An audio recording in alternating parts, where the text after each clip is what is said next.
10 तक गिनूंगा। राम लिखते ही, पढ़ते ही, सुनते ही, देखते ही या दिखते ही मन में जो पहला विचार आता है उसे बांध कर रखिए। पूछूंगा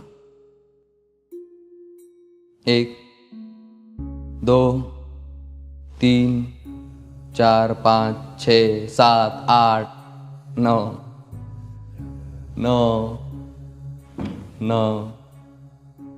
हाथ काट कर रख दूंगा ये नाम समझ आ जाए तो। कितनी दिक्कत होगी पता है राम समझ आ जाए तो। भाई राम राम तो कह लोगे पर राम सा दुख भी सहना होगा। पहली चुनौती ये होगी कि मर्यादा में रहना होगा। और मर्यादा में रहना मतलब कुछ खास नहीं कर जाना है, बस त्याग को गले लगाना है और अहंकार जलाना है। अब अपने राम लला के खातिर इतना ना कर पाओगे और शबरी का जूठा खाओगे तो पुरुषोत्तम कहलाओगे। काम क्रोध के भीतर रहकर तुमको शीतल बनना होगा। बुद्ध भी जिसकी इच्छाओं में बैठे वैसा पीपल बनना होगा ये सब कुछ, और वो भी शून्य में रहकर प्यारे। तब ही तुमको पता चलेगा कि कितने अद्भुत राम हमारे। सोच रहे हो कौन हूं मैं? चलो बता ही देता हूं। तुमने ही तो नाम दिया था मैं पागल कहलाता हूं। नया नया हूं यहाँ पे तो ना पहले किसी को देखा है। वैसे तो हूं त्रेता से, मुझे कृष्ण किसी ने कलयुग भेजा है। भाई बात वहां तक फैल गई है कि यहाँ कुछ तो मंगल होने को है कि भरत से भारत हुए राज में सुना है राम जी आने को है। बड़े भाग्यशाली हो तुम सब। नहीं, वहां पे सब यही कहते हैं कि हम तो राम राज्य में रहते थे पर इन सब में राम रहते हैं। यानी तुम सब में राम का अंश छुपा है। नहीं मतलब वो तुम में आते हैं रहने। सच है या फिर गलत खबर? अगर सच्ची है तो क्या कहने।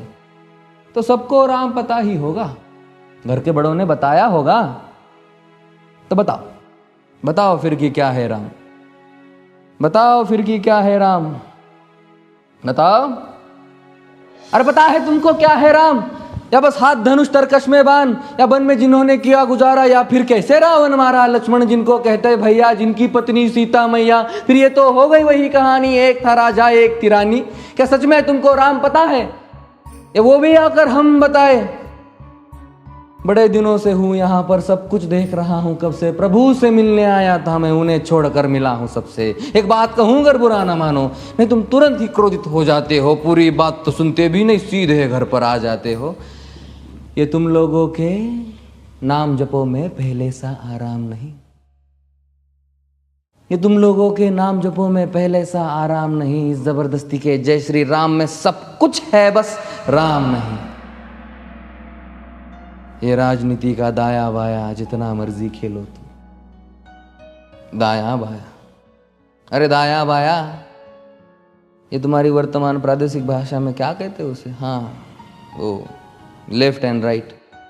ये राजनीति का दाया बाया जितना मर्जी खेलो तुम चेतावनी को, लेकिन मेरी अपने जहन में डालो तुम। निजी स्वार्थ के खातिर अगर कोई राम नाम को गाता हो तो खबरदार अगर जुर्रत की और मेरे राम को बांटा तो।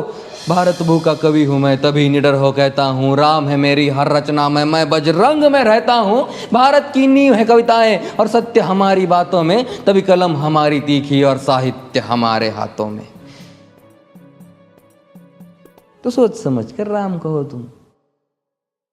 ये बस आतिश का नारा नहीं, जब तक राम हृदय में नहीं तुमने राम पुकारा नहीं। राम कृष्ण की प्रतिभा पर पहले भी खड़े सवाल हुए। ये लंका और ये कुरुक्षेत्र यूं ही नहीं थे लाल हुए। अरे प्रसन्न हंसना भी है और पल पल रोना भी है राम। सब कुछ पाना भी है और सब पाकर खोना भी है राम। ब्रह्मा जी के कुल से होकर जो जंगल में सोए हो, जो अपनी जीत का हर्ष छोड़ रावण की मौत पे रोए हो। शिव जी जिनकी सेवा खातिर मारुत रूप में आ जाए। शेष नाग खुद लक्ष्मण बनकर जिनके रक्षक हो जाए। और तुम लोभ क्रोध अहंकार छल कपट सीने से लगा कर सो जाओगे तो कैसे भक्त बनोगे उनके, कैसे राम समझ पाओगे? अघोर क्या है पता नहीं और शिव जी का वरदान चाहिए। ब्रह्मचर्य का इल्म नहीं, इन्हें भक्त स्वरूप हनुमान चाहिए। भगवा क्या है पता, लहराना सबको होता है पर भगवा क्या है वो जाने जो भगवा ओढ़ के सोता है। राम से मिलना, राम से मिलना, राम से मिलना है ना तुमको? निश्चित मंदिर जाना होगा पर उससे पहले भीतर जा संग अपने राम को लाना होगा। जय सिया राम। और हाँ, अवधपुरी का उत्सव है, कोई कसर नहीं, सब खूब मनाना। मेरे प्रभु है आने वाले, रथ को उनके खूब सजाना। वो द्वापर में कोई राह तक है, मुझे उनको लेने जाना है। चलिए तो फिर मिलते हैं, हमें भी अयोध्या आना है। जय सिया राम। फिर से